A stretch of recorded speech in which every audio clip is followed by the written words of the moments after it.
L'Esprit lui-même rend témoignage à notre esprit que nous sommes enfants de Dieu.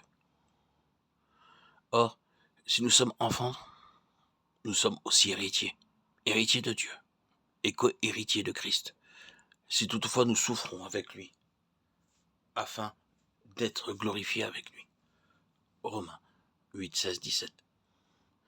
L'esprit de témoignage est la 5e œuvre du Saint-Esprit pour m'enseigner ma part de l'héritage céleste que le Seigneur Jésus a pour moi dans le ciel, car nous sommes co-héritiers. Si votre Père doit vous laisser des biens, vous devez apprendre à vous en occuper.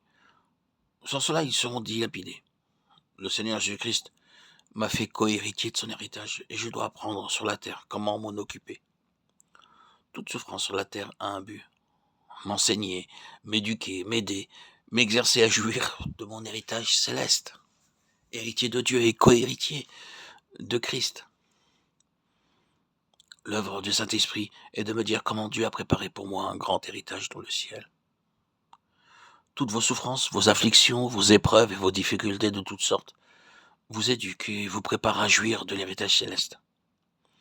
C'est pourquoi nous triomphons dans nos épreuves et nous ne murmurons ni ne nous plaignons, mais nous remercions Dieu pour nos souffrances, car par ces souffrances nous sommes qualifiés pour régner avec le Seigneur Jésus dans le ciel.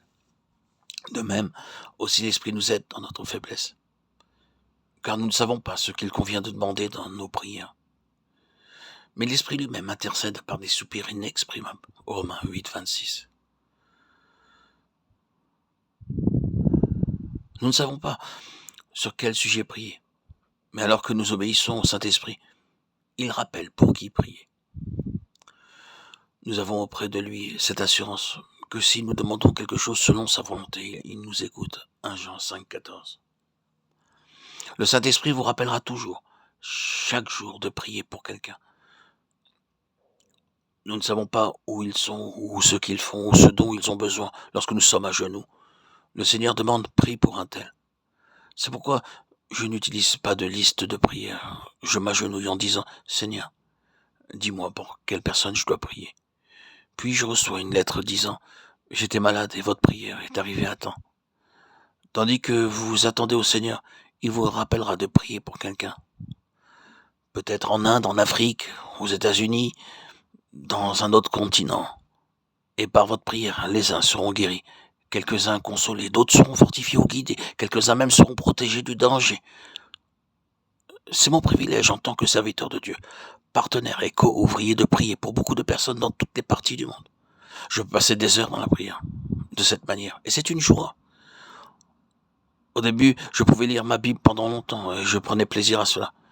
Je pouvais assister à de longues réunions, mais je ne pouvais pas prier plus de 15 minutes. Tantôt mes genoux me faisaient mal, ou mon estomac ou ma tête. Mais plus maintenant. C'est une communion. C'est une joie. C'est réconfortant de prier matin et soir, en tout temps. L'Esprit me rappelle ces choses dans bien des parties du monde. Il m'a aidé à me rappeler de beaucoup de personnes où qu'elles soient, quel que soit leur véritable besoin.